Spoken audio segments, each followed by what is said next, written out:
Salam and welcome to part number 270 in this fabulous book, Muhammad Sal'lal'laa'hu Wasallam, his life based on the earlier sources. And we are busy with chapter number 76, which is the Battle of Hunain and the Siege of Taif. And we're trying to see what words of wisdom and lessons we can learn from the life and history of this amazing human being, the Prophet Muhammad Sal'lal'laa'hu Wasallam. And we're demonstrating why 2 billion Muslims love this amazing human being and his fabulous, fabulous and sterling and outstanding leadership qualities, the like of which the world has not seen, subhanAllah. Right. So the tribe of Hawazin, they were routed and they ran away. The leader Malik ran away to Taif, and the other people, they ran away into the hillside. So let's take the Seerah, continue from there. So the rout was tremendous. Malik fought with great bravery, but finally he ran away with the men of Thaqif to the walled city of Taif. The main part of Hawazin was pursued as far as Nakhla. From there, they returned to the camp at Autas, but the Prophet ﷺ sent a huge force to dislodge them, and they ran away into the hillside. The Muslims had lost many, many people at this battle. So many became shaheed.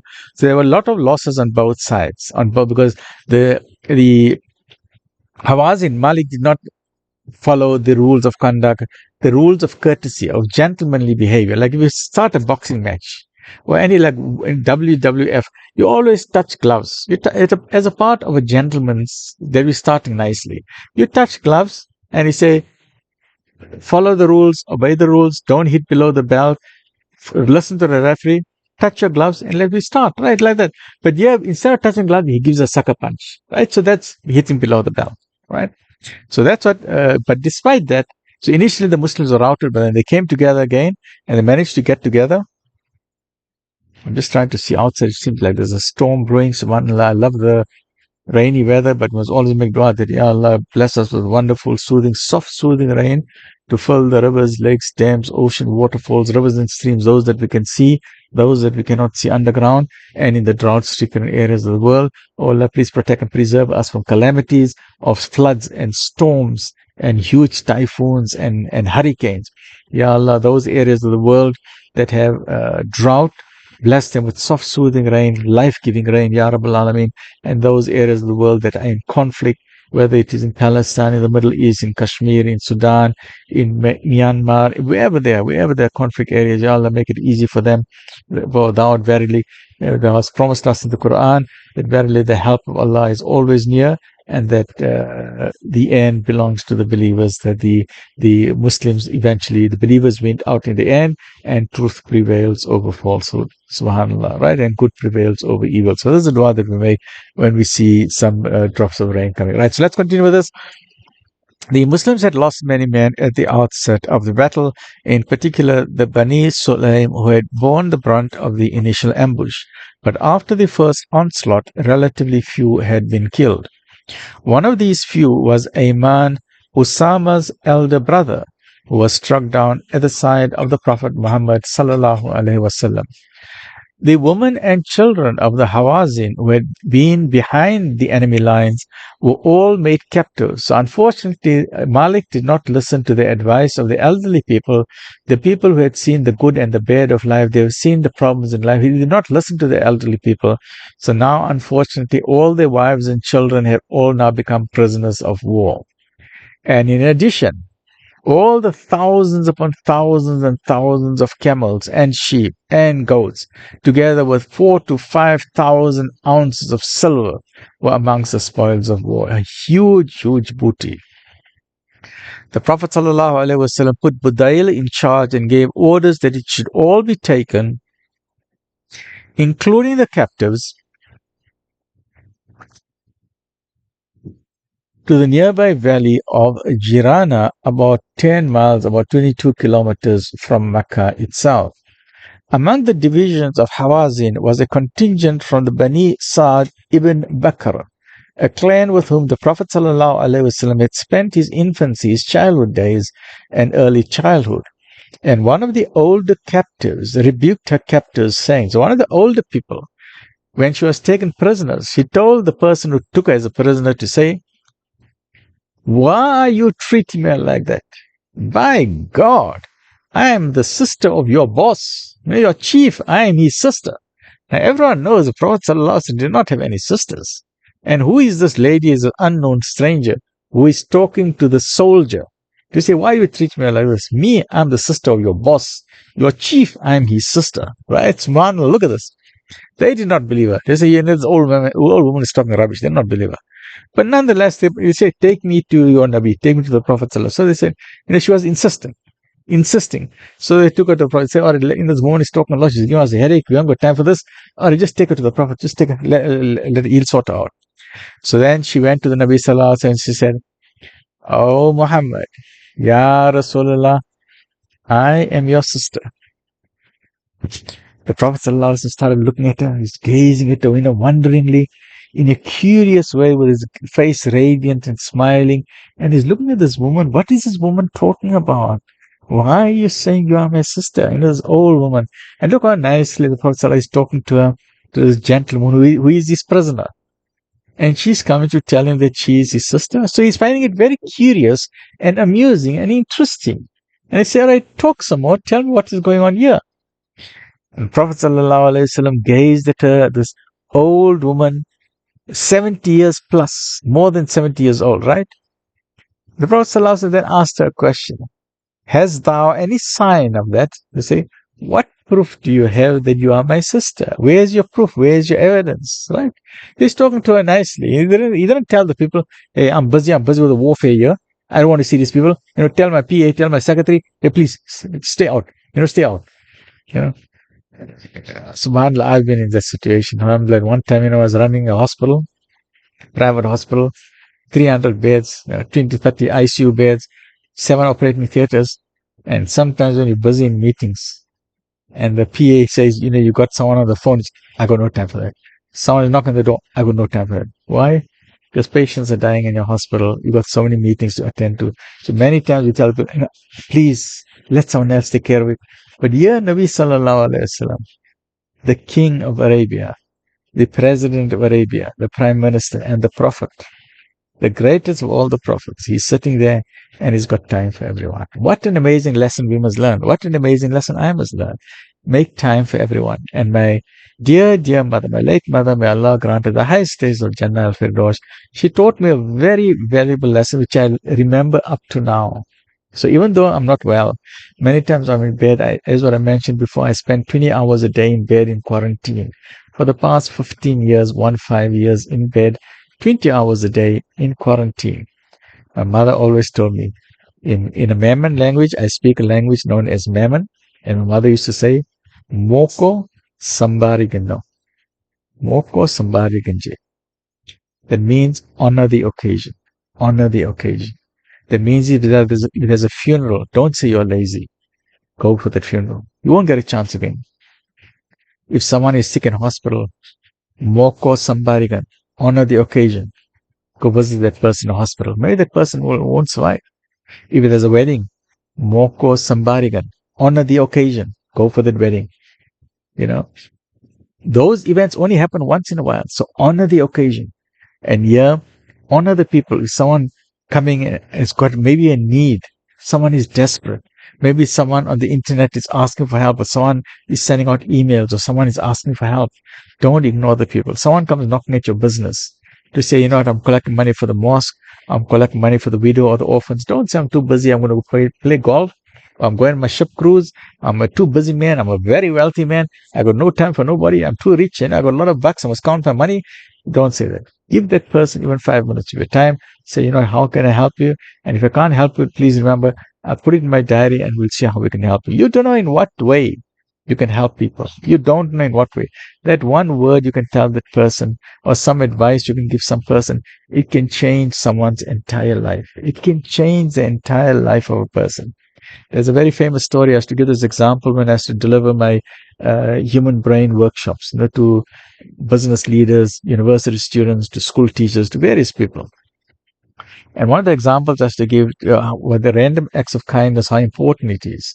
Where this fellow, out of the blue, he just sent a text message, or it was an email, to a friend he forgot about him for a long time. And he gave him such beautiful words. I haven't heard about you for so long. I remember you from our childhood days. You are an amazing human being. You got a wonderful heart. You helped us in this way. I always remember these good qualities about you. And the person who was reading it, who got that message, he was amazed. He never knew that this is what other people thought of him. He thought he was a loser. And you know what was the strange thing? He was sitting with a gun to his head. He was about to commit suicide. Imagine. He was sitting with a gun to his head. And when this message came out of the blue, and when he read the message, he started crying. He said, I thought no one cared about me. I thought I was a loser. I didn't know people thought of me so well in school. I didn't know people thought well of me in life. I thought no one cared about me. So that one random message saved someone's life. So please remember, this is what Nabi Sallallahu Alaihi Wasallam is teaching us. This elderly woman, now imagine there's 12,000 people now of the army of Nabi Sallallahu, 12,000. Now he's got another 20,000 prisoners. So now there's 32,000 people around him. 32,000. And he's got time for an old woman. So let's continue the story. So Nabi Sallallahu, so she's saying, yeah, oh Muhammad. So she does not say, Ya Rasulullah. Look, she says, oh Muhammad, I am thy sister. Nabi Sallallahu Alaihi Wasallam, where's your evidence for you? Has thou any sign of that? And she at once showed him the mark of a bite. Nabi Sallallahu Alaihi Wasallam bit her when she was small. Subhanallah, look at it.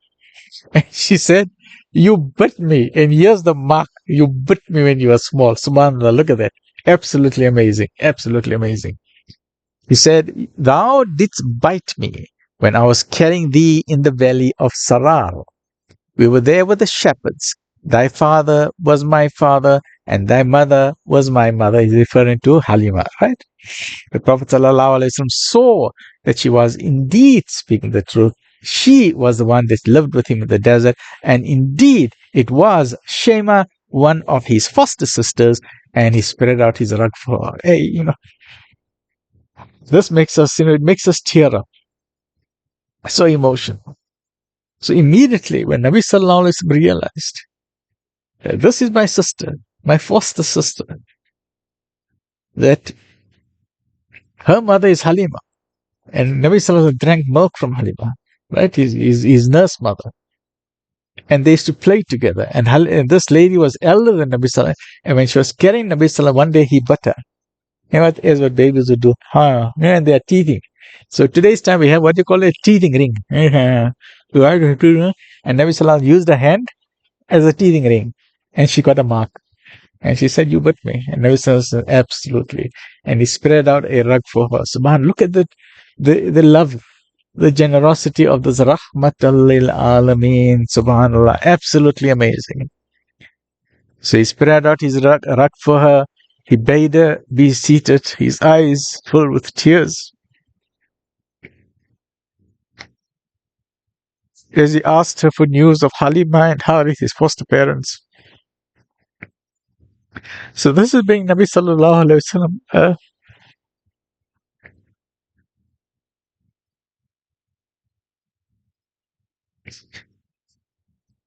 A reminder of his young days, that he grew up as an orphan in the desert. And he lost his father before he was born. He lost his dear mother at the age of 6. He lost his grandfather at the age of 8. He went through so much hardship. And through all the torments, at the age of 40, he got the nubuwwat. 13 years suffering in Makkah, then the Battle of Badr, Battle of Uhud, Battle of Khandaq. And now finally he come as victory, as a victorious king. And here he's meeting his foster sister, who's reminding him of his childhood days. SubhanAllah. So after they had talked, he offered her the possibility of staying with him or returning to the Bani Sa'ad tribe, her clan. She said she wished to enter Islam, SubhanAllah, but chose to return to her clan. The Prophet ﷺ gave her a rich present and intended to give her more. He told her to remain with those of her people who were in the camp, saying that he would see her again on his return. He then sent off with the army for Taif, because now he's got to go to Taif. Thaqif had enough provisions in the city to last them for a year, They had also had ample means of resisting the engines of war, which the Prophet ﷺ ordered to be used against them. Remember, there were huge catapults, the trebuchets. So Nabi Sallallahu came with all of these things, subhanAllah. But Taif was properly protected. And they were expert archers. There were many fierce exchanges of arrows, but half a month passed, 2 weeks, and the Muslims were no nearer to capturing the town than they had been on the first day. A very fierce battle. All that had been achieved was the entry of some men into Islam, for the Prophet ﷺ had one day announced by means of a crier that any slave of Thaqif who joined the Muslims would be set free, and many of them then joined and became Muslims. About 20 slaves contrived to make their way out of the city, and coming to the camp they pledged their allegiance. Almost another week had passed when the Prophet ﷺ had a dream that he was given a bowl of butter, and a rooster came and pecked at it and spilt. The chicken spilt the butter. And Abu Bakr then said, I do not think that you will gain from them this day what you desire. And the Prophet ﷺ then agreed with Abu Bakr Siddiq radiallahu anhu. Perhaps it had already come to the conclusion that to besiege Thaqif was not the best way to overcome them. However, that may be, he now gave orders to raise the siege and to stop the siege and to proceed to Jirana. As they moved away from the city, some of the men asked the Prophet ﷺ to curse the inhabitants of Thaqif, especially in view of the way they treated him so many years ago. Without replying, he raised his hands in supplication and he said, Oh God, Ya Allah, guide Thaqif and bring them to us. So instead of cursing them, he said, let them and their children come into the deen of Islam. Among those killed beneath the walls of Taif was Salama's half-brother, the Prophet ﷺ's cousin Abdullah, who had so recently entered Islam. Stay well. Join me in the next episode when we're doing the chapter called Reconciliation. Stay well. Look after yourself. Alhamdulillah Rabbil Alameen.